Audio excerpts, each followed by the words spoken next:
काय नांदेड दौरा आहे, विशेष काय?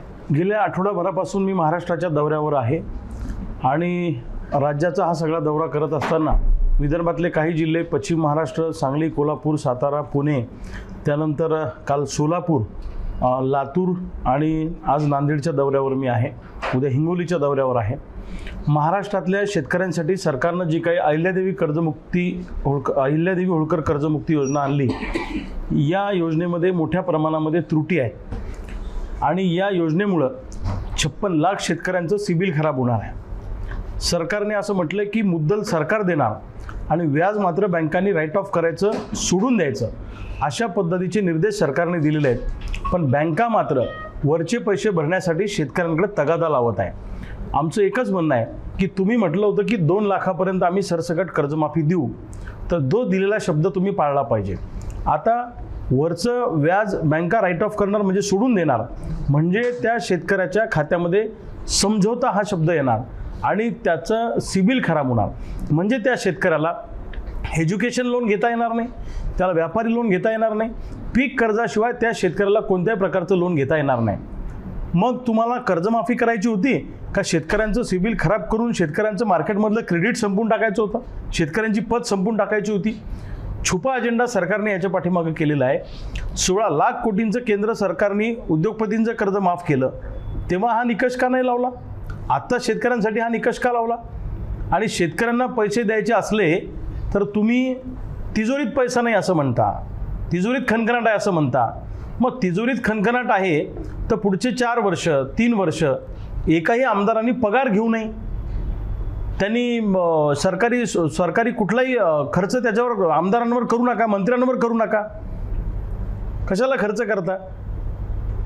माजी आमदारांचे पगार थांबवा ना काही काळ, कलेक्टर आणि सचिवांचे पगार थांबवा काही काळ, अर्ध्या पगारावर आणा, 25% पगारावर आणा सुपर क्लास 1 अधिकाऱ्यांना. चाललंय काय? म्हणजे तिजोरीत पैसा नाही म्हणून शेतकऱ्याला कर्जमाफी द्यायची नाही. मग 1 लाख कोटीचा शक्तीपीठ महामार्ग करण्यासाठी तुमच्याकडे पैसा आला कुठून? हाही खऱ्या अर्थानं प्रश्न आहे. कोणी शक्तीपीठ महामार्ग मागितला होता का? मोर्चा निघाला होता का? कोणी मागणी केली होती? कोणी उपोषणाला बसलं होतं? अरे जे शेतकऱ्यांनी मागितलंय ते तुम्ही द्यायला तयार नाही आणि बळजबरी शक्तीपीठ महामार्ग आमच्या मस्तकी मारताय. शक्तीपीठ महामार्गाच्या माध्यमातून 1 लाख कोटीचा तो शक्तीपीठ महामार्ग आहे, तो होईपर्यंत तो 1.5 लाख 2 लाख कोटीपर्यंत जाईल. त्याच्यात 50% रकमेवर डल्ला हाणायचा आणि ती रक्कम लोकसभेच्या निवडणुकीमध्ये निधी म्हणून वापरायची, पैसे वाटायचे. असा याच्या पाठीमागचा अजेंडा आहे सरकारमधल्या लोकांचा. हे प्रोजेक्ट काय सामान्य लोकांच्या भल्यासाठी थोडीच असतात. हे प्रोजेक्ट सत्ताधारी पक्षाच्या लोकांना फंड उभा करण्याचं एक साधन आहे. त्याच्यातनं पैसा हाणता येतो, तो कोणाच्या लक्षात येत नाही. म्हणजे सामान्य माणसाच्या खिशावर दरोडा घालण्याचं काम हे सरकार त्या ठिकाणी करत आहे. आमचं म्हणणं आहे शक्तीपीठ महामार्ग थांबवा. समृद्धी महामार्ग झाला, मुंबईला जायचं आमचं 2 तासाचं अंतर कमी झालं. 11 तास लागत होते, 9 तासात आम्ही जातो. 10 तास लागत होते, 8 तासात जातो, 7 तासात जातो. इतकंच झालं ना.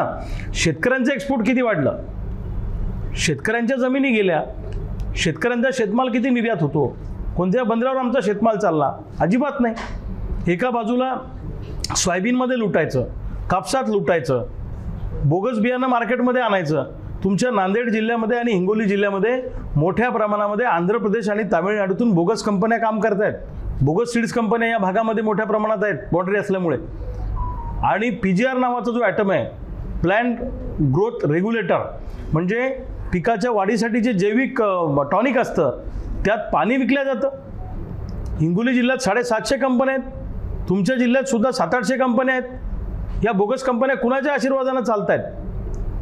या सीड्स कंपन्यांकडून आणि या पेस्टिसाइड कंपन्याकडून मोठ्या प्रमाणामध्ये फंड घेतला जातो, हप्ते घेतल्या जातात आणि शेकडो कोटींची उलाढाल कृषी खात्यामार्फत केली जाते आणि यांना अभय दिलं जातं. म्हणून आमचं म्हणणं आहे की 1966चा जो सीड ॲक्ट आहे, त्या सीड ॲक्टमध्ये बदल करा आणि कठोर शिक्षेची तरतूद करा. ज्यांनी बोगस बियाणं शेतकऱ्याला विकलं त्याला जन्मठेपेची शिक्षा लागली पाहिजे, त्याची दिंड निघाली पाहिजे मार्केटमधून, कारण त्यांनी सामान्य माणसाच्या जीवनाशी खेळ करण्याचं काम केलेलं आहे. हे सगळं चाललं कसं? एका सिनेमातला डायलॉग आहे, जर पोलिसांनी ठरवलं तर मंदिरासमोरची चप्पल पण चोरीला जाऊ शकत नाही, सरकारने ठरवलं तर बोगस बियाणाचा एकही दाणा मार्केटमध्ये येऊ शकत नाही. पण सरकारचं या कंपन्यांना अभय आहे, सरकारमधल्या लोकांचं अभय आहे. मी पुढच्या आठवड्यामध्ये कोणते कोणते कृषी विभागाचे राज्य पातळीपासून खालच्या पातळीपर्यंत कोणते कोणते अधिकाऱ्यांचे किती किती हप्ते ठरलेले आहेत हे मी पुराव्यासहित सांगणार आहे. पुण्यात येऊन दाखवतो गंमत त्यांना काय आहे ते. महाराष्ट्रातल्या शेतकऱ्यांच्या पुत्रांची ताकद काय एकदा दाखवून देऊ. जसं दिल्लीमध्ये आमच्या जेनझींनी विद्यार्थ्यांनी हिटलरशाही करणाऱ्या केंद्र सरकारला झुकवलं, रोज रात्री 1:30-2 वाजता यांना व्हिडिओ करावे लागतात, तसं शेतकरी पुत्रांची ताकद काय असते हे आम्ही यांना दाखवून देऊ. या सरकारला सुद्धा झुकायला आम्ही भाग पाडू. आमची मागणी एकच आहे की येणाऱ्या काळामध्ये सोयाबीनला उत्पादन खर्चावर आधारित भाव मिळाला पाहिजे, कापसाला चांगला भाव मिळाला पाहिजे, ऊसाची एक रकमी FRP आणि त्याच्यात वरतून 500 रुपये अजून दुसरा हप्ता शेतकऱ्यांना मिळाला पाहिजे. त्याचबरोबरीने दुधाचे दर वाढले पाहिजे, कांद्याचा प्रश्न सुटला पाहिजे.